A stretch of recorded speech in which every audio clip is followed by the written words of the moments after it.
55 సంవత్సరాల కాంగ్రెస్ పార్టీ చరిత్ర, కాంగ్రెస్ పార్టీ నిర్వాకం, విద్యుత్ విషయం అడుగుతారు ఇనరా మళ్ళా అదే చెప్తున్నా.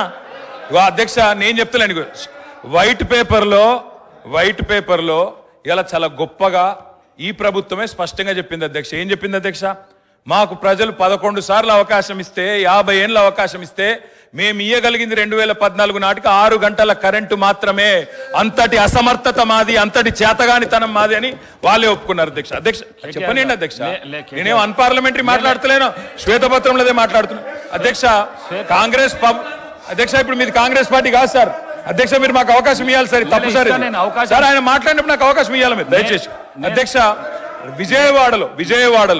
విజయవాడలో రాయలసీమ థర్మల్ పవర్ కేంద్రం ఎక్కడ పెట్టిన అధ్యక్ష?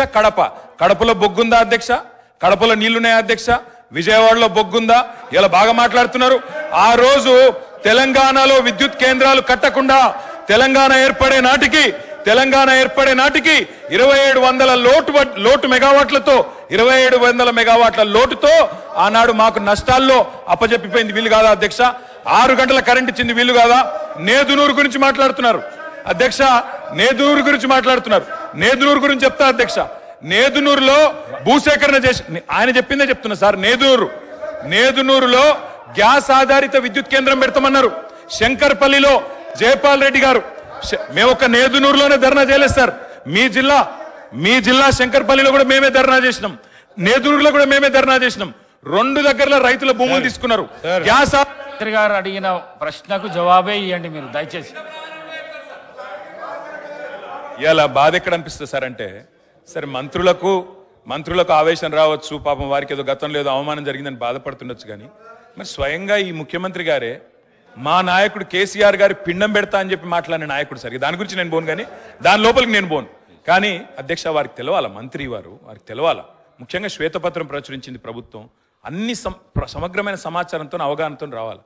నేదునూరులో ఎక్కడ మానకొండూరు నియోజకవర్గం నేదునూరులో, అదేవిధంగా శంకర్పల్లి ఇవాళ చేవెళ్ల నియోజకవర్గం శంకర్పల్లిలో ఆనాడు యూపీఏ ప్రభుత్వం ఉన్నప్పుడు గ్యాస్ ఆధారిత విద్యుత్ కేంద్రాలు నెలకొల్పుతామని చెప్పి భూసేకరణ చేసిండ్రు, రైతుల దగ్గర తీసుకున్నారు.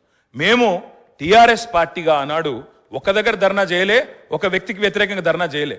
కేంద్ర ప్రభుత్వమే తీసుకున్న నిర్ణయాన్ని గ్యాస్ ఆధారిత విద్యుత్ కేంద్రాలు ఎందుకు పెడతలేరు? బొగ్గు లేని విజయవాడలో ఎందుకు పెడతారు? బొగ్గు నీళ్లు లేని రాయలసీమలు ఎందుకు పెడతారు? మా కాడ ఎందుకు పెట్టరు అని ఆనాడు తెలంగాణ ప్రయోజనాల కోసం తప్పకుండా తెలంగాణ బిడ్డలుగా, తెలంగాణ రాష్ట్రాన్ని సాధించిన పార్టీగా గట్టి కొట్లాడినాం. అధ్యక్ష నేను ఒకటే అడుగుతా ఉన్నా, గౌరవ మంత్రి గారికి అవగాహన ఉండాలా. ఈ దేశంలో ఎక్కడన్నా గ్యాస్ ఆధారిత విద్యుత్ కేంద్రం సఫలమైందా? నేదునూరులో గ్యాస్ అలొకేషన్ అయ్యిందా? ఏదో అక్కడ హాట్ స్పాట్స్ గా భూములు తెచ్చిండ్రు, ఏదో క్లియరెన్స్ అన్నారు, పారేసిపోయిండ్రు తప్ప ఆనాడు యూపీఏలో జయపాల్ రెడ్డి గారు స్వయంగా పెట్రోలియం శాఖ మంత్రిగా ఉండే గ్యాస్ అలొకేషన్ చేయలే. గ్యాస్ అలొకేషన్ చేయలేదు కాబట్టే ఆ 2 ప్రాజెక్టులు టేకాఫ్ కాలేదు. నేను మంత్రి గారిని కోరుతా ఉన్నా, ఇప్పుడు టేకప్ చేయండి. ప్రభుత్వం మీది. నేదునూరులో పెట్టండి, శంకర్పల్లిలో పెట్టండి, తప్పకుండా పెట్టి ఇప్పుడు హామీ ఇవ్వాలా.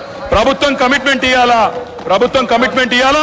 గౌరవ డిప్యూటీ సీఎం గారు హామీ ఇస్తారని చెప్పి కూడా నమ్ముతా ఉన్నా. ఇంకొక మాట కూడా అధ్యక్ష, ఇవాళ ముఖ్యమంత్రి గారు చాలా మాటలు మాట్లాడినారు. ఒక మాట మాత్రం నేను చెప్తా అధ్యక్ష, ఇవాళ నోటికొచ్చినట్టు అక్బరుద్దీన్ ఓవైసీ గారు మాట్లాడుతుంటే వారిని అవమానిస్తారు, ఇక్కడ మేము మాట్లాడితే మమ్మల్ని అవమానిస్తారు. సార్ సార్ ఒక నిమిషం సార్, భారతీయ జనతా పార్టీ పేరు